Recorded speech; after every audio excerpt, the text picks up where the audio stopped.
everyone, it's Becky from Book Obsessed Becky. I wanted to do my TBR, and I've been struggling with my TBR because I wanted to do like for the month, but then I ended up with like so many books that nobody in their right mind would be able to read that many books in a month. At least nobody I know. My dog's beside me. It's raining, yeah, yet again, so I don't want to put him outside. Yeah, it's raining and it's like 40 some odd degrees out, so it's kind of wild coming up on summer, but whatever.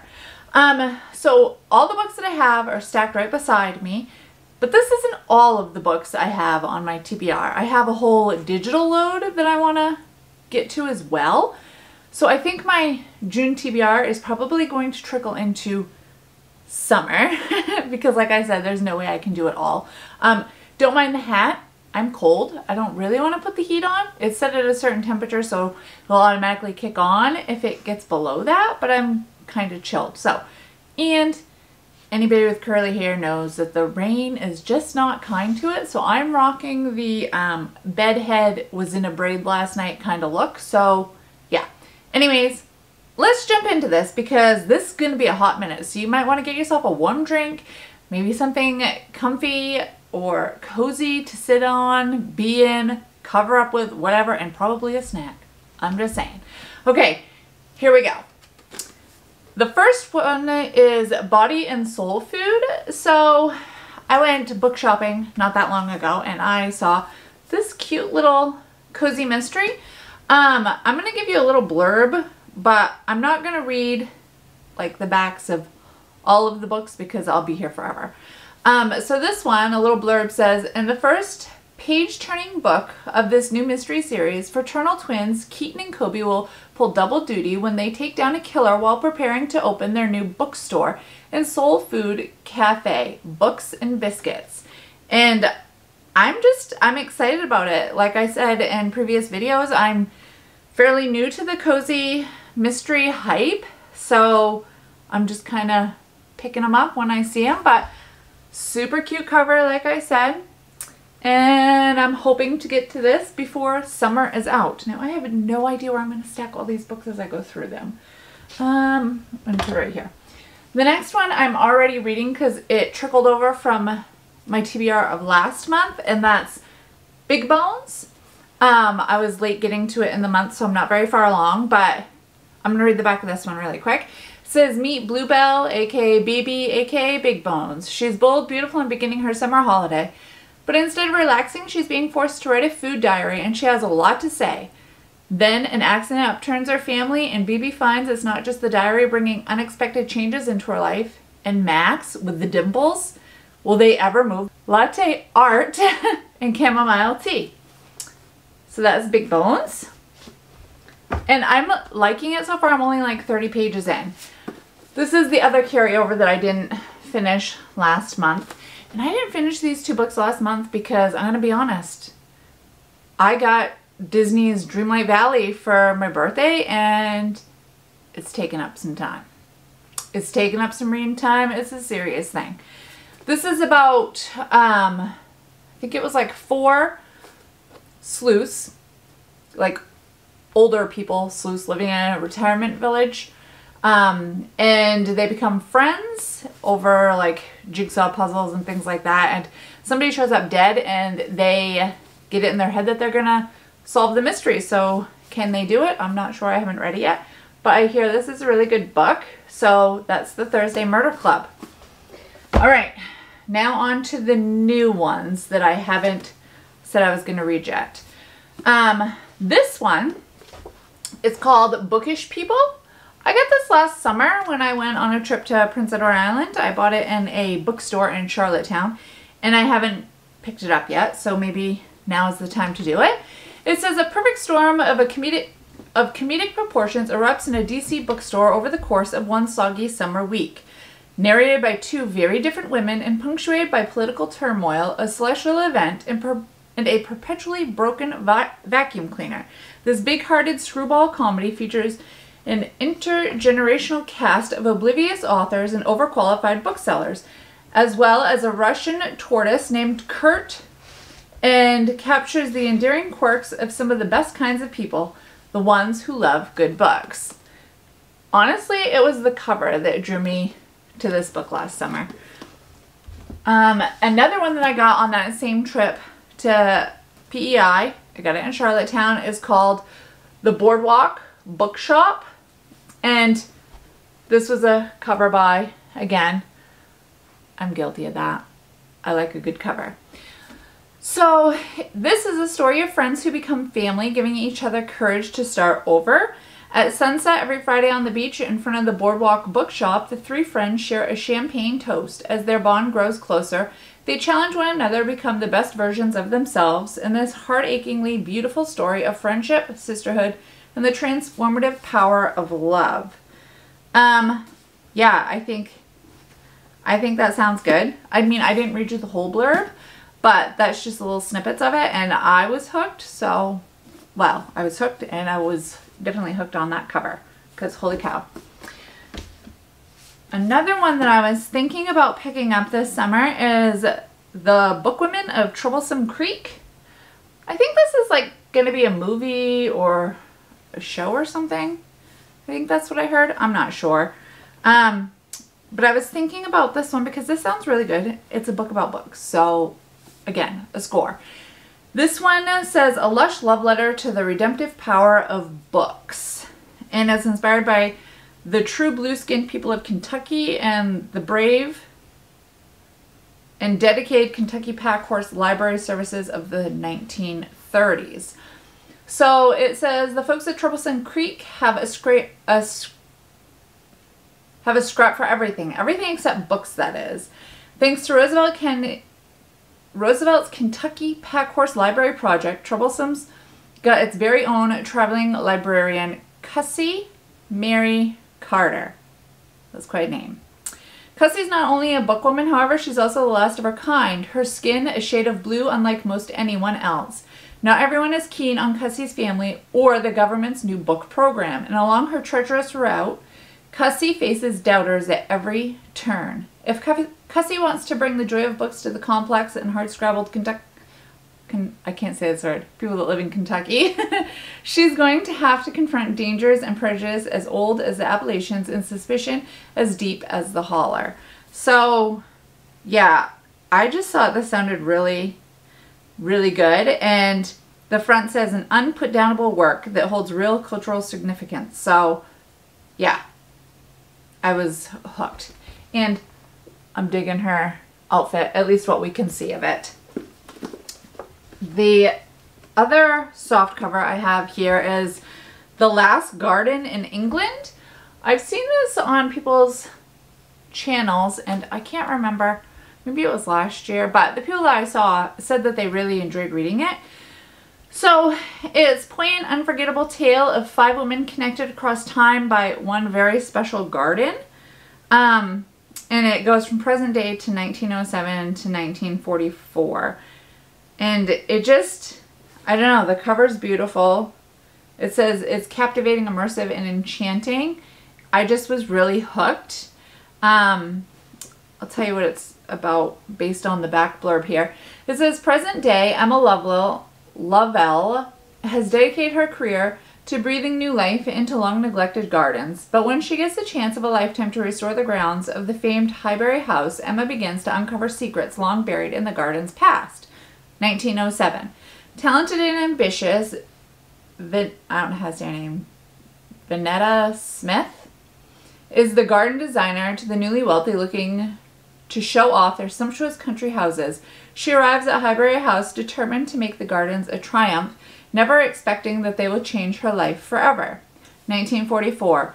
All land girl Beth Pedley wants at Highbury House is a place to call home. Cook Stella Adderton is desperate to break free of the house's pull, while its widowed mistress, Diana Simmons, clings to her pre-war life as Highbury is turned into a convalescent hospital. But within the manor's treasured garden blooms a secret that will tie these women together for decades. I love it. I love how it bounces from present to past. I like the multiple viewpoints. Okay, I think this is the last one I'm going to, I think this is the last one I'm going to read from because I wrote little snippets for the other ones. I was watching, I think her channel is Vintage Nectarines. It's Lydia. Anyways, I was watching her channel and it was either her channel or her Instagram. I can't remember, but she was talking about these like remakes of Disney stories. I think it was her channel. Anyways, so I picked up Unbirthday. I've had this on my shelf for, I don't know, like a year or something. It says, what if Wonderland was in peril and Alice was very, very late? So the inside flap says, Alice is very different from the 18-year-old ladies in Victoria Kicksford, which is perfectly fine with her. She'd rather spend golden afternoons taking pictures with her trusty camera, chatting with her outrageous Aunt Vivian, or visiting the children in the square than receiving visitors or doing embroidery. Thank you very much. She's also interested in learning more about the young lawyer she just met, but only because he's rather curious, not because he's rosy-cheeked and charming. But when Alice develops the latest photographs of her neighbors, strangely familiar faces appear instead. The Queen of Hearts, the Mad Hatter, and the Caterpillar. There's something quite off about them, even for Wonderland creatures, and in her self-portrait, Alice finds the most disturbing image of all, an imprisoned and injured, dark-haired girl begging for Alice's help.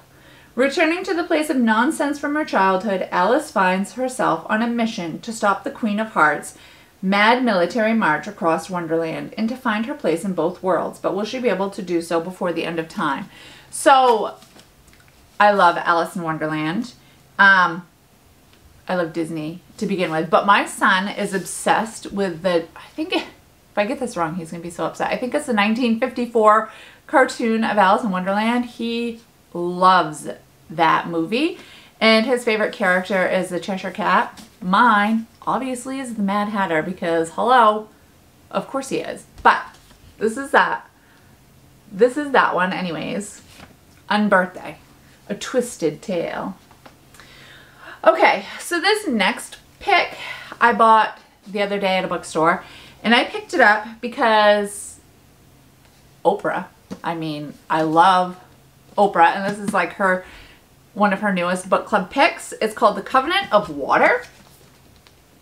And this sucker could kill somebody. I mean, this is like a doorstop, right? I mean, I think it's like over 700 pages, but it's summertime, so maybe I can get it in. A quick blurb that I found online for it, rather than reading the whole back, I'm going to read the little blurb that I had found online. It says, spanning from 1900 to 1977, The Covenant of Water is set in Kerala, I think that's how you say it, on South India's coast. It follows 3 generations of a family that suffers a peculiar affliction. In every generation, at least one person dies by drowning in the Kerala water, which happens to be everywhere. So, yeah, I don't even know. It's a huge flipping book. This is a commitment. There was one part. Oh, yeah. So the first line, I think it was the first line. I kind of peeked through it. Oh, and there's a map, so that's pretty cool. But, oh yeah, and this little picture. I hope this is coming in. I don't know if it is, but that little drawing. Okay, so this line really sold me on the book. I mean, obviously Oprah sold me on the book, but this first line, it's 1900. She's 12 years old and she'll be married in the morning. 12 years old and she's getting married. I can't even. I just can't even. So I'm really hoping to get to this one this summer. Okay, so the rest that I have here are Book of the Month picks. So I went on to Book of the Month and I looked up the little blurbs that sold me on the books to begin with. So the first one I'm going to talk about is One Italian Summer. And it says it's a perfect vacation read. Ingredients include sun-soaked beaches, silk dresses, copious amounts of pasta and wine, and your reincarnated mother. yes, please. First of all, I was sold on the pasta. Second, being in Italy, yes. And seeing your dead mom again, yeah. Sign me up. That's one summer. The next one I talked about last month, and it is Arsenic and Adobo. And if you want a better description of it, it is in my last month's book haul. So the awkward moment when your ex-boyfriend gets poisoned in your restaurant and everyone thinks you did it. So cozy mystery involving a dachshund. The girl here, I think her aunties get involved, and her best friend barista, all trying to prove that she is innocent. So I wanted to throw some cozy mysteries obviously in this summer stag. This was also mentioned in my book haul last month, and that is Yours Truly. It's a continuation of, where is it? Part of Your World. So it's two doctors unlucky in love realize romance may still be in the cards, literally, when they start writing to each other. So this is about the best friend from the first book. I think her name was Brianna.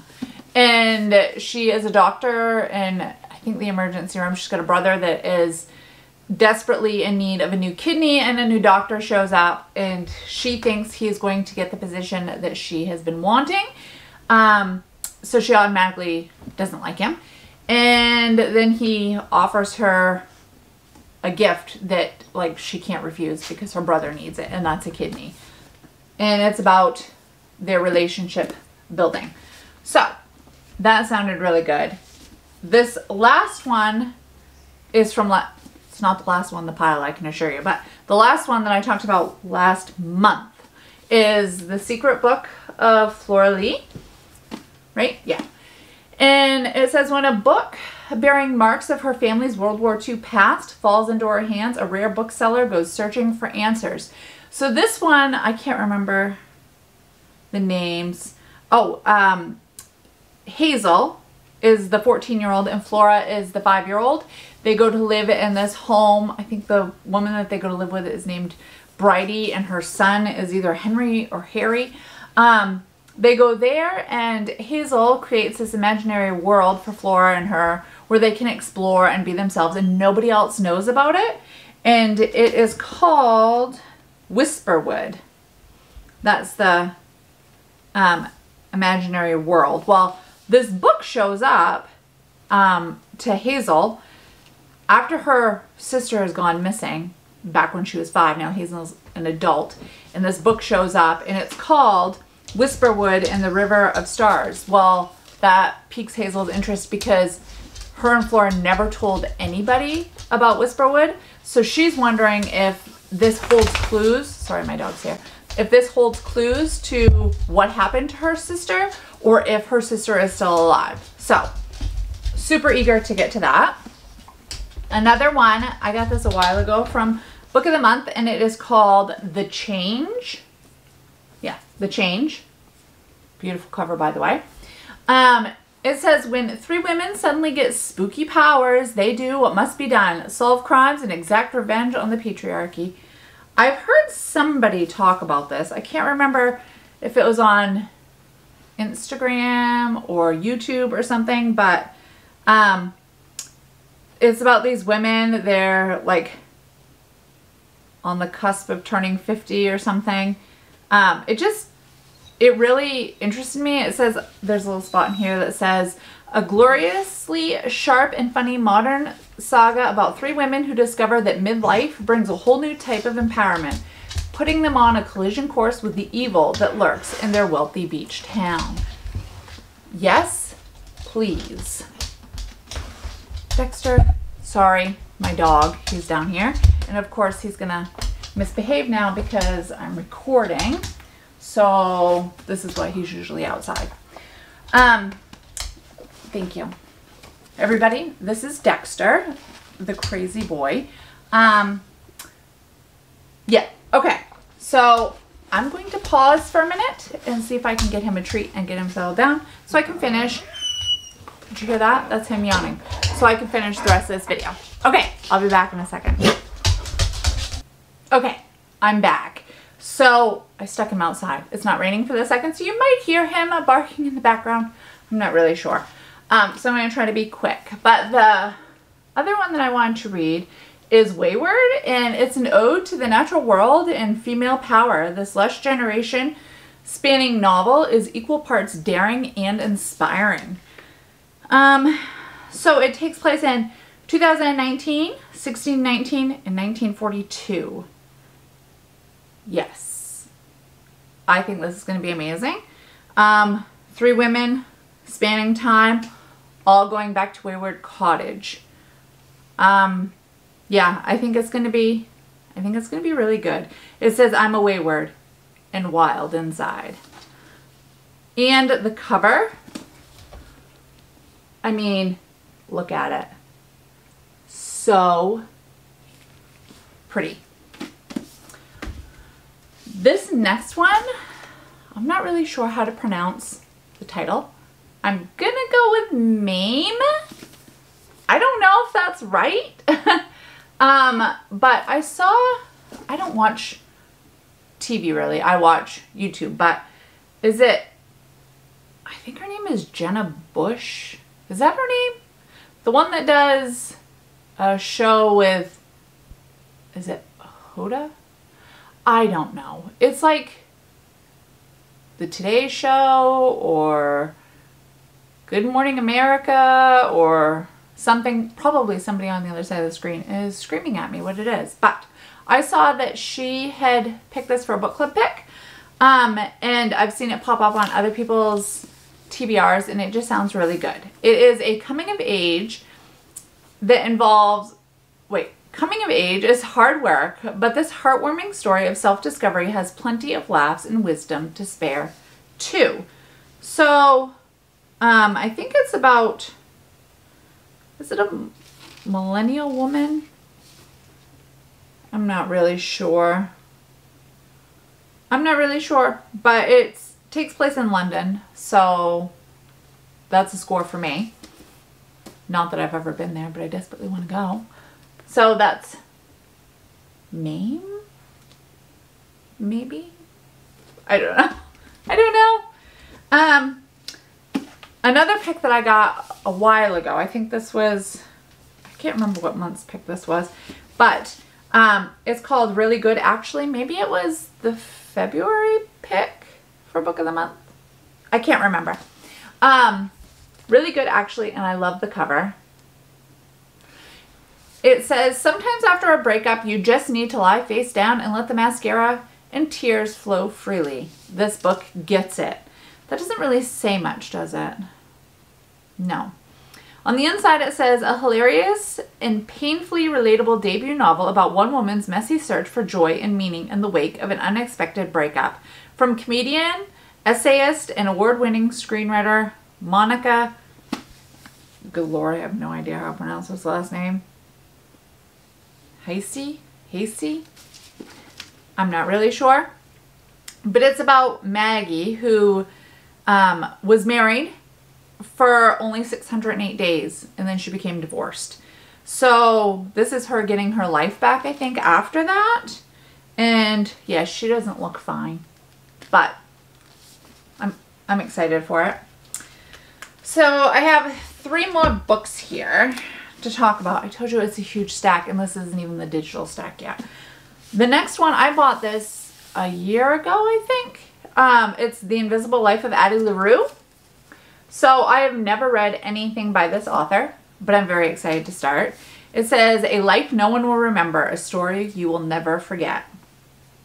So a life of immortality is not all it's cracked up to be. When no one remembers who you are, that is, until someone does. Somebody on the back here says, it's perfectly suspended between darkness and light, myth and reality. This novel is ironically unforgettable. I am very excited for this.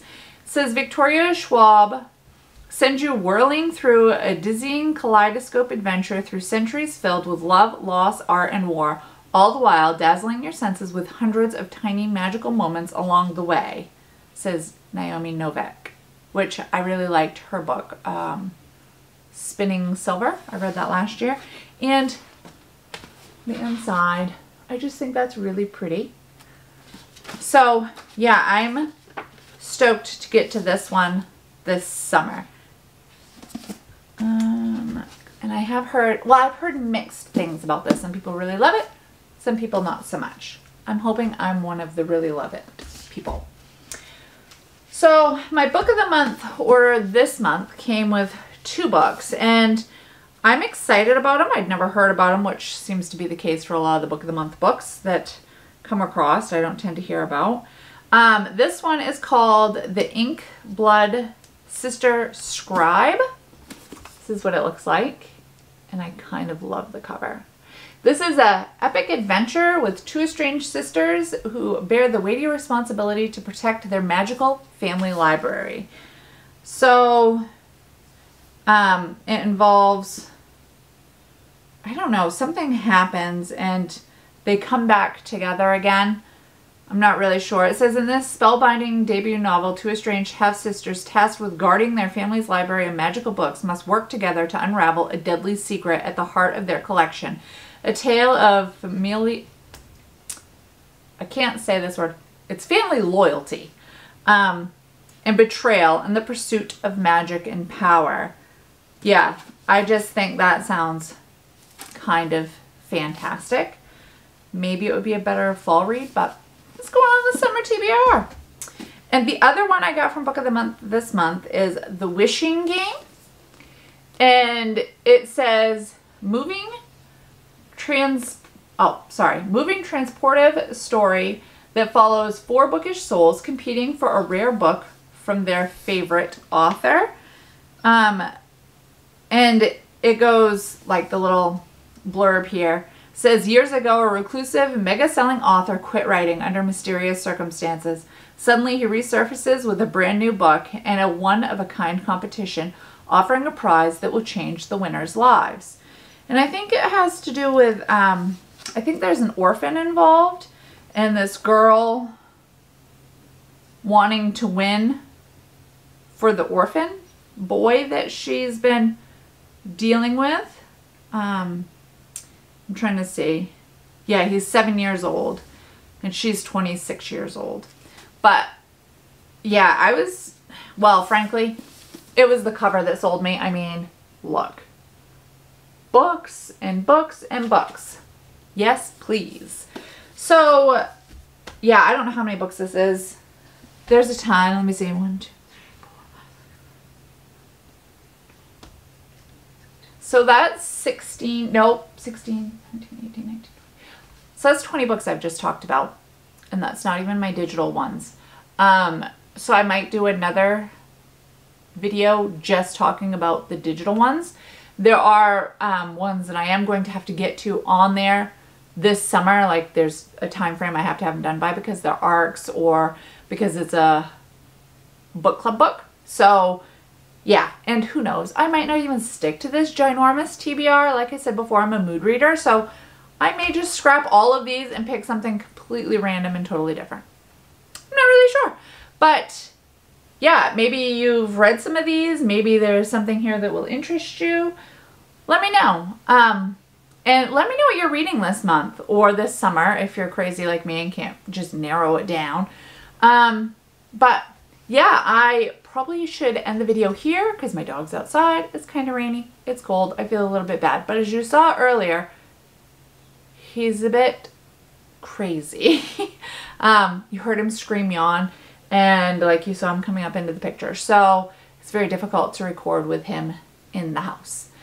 Anyways, all right, that's enough chatting for today. I need to get ready to do my May wrap up, get all of that figured out so I can get that recorded. And yeah, I'll talk to you guys. I'll talk to, well, you guys, whoever's watching. I'll talk to you next time. And until then, happy reading and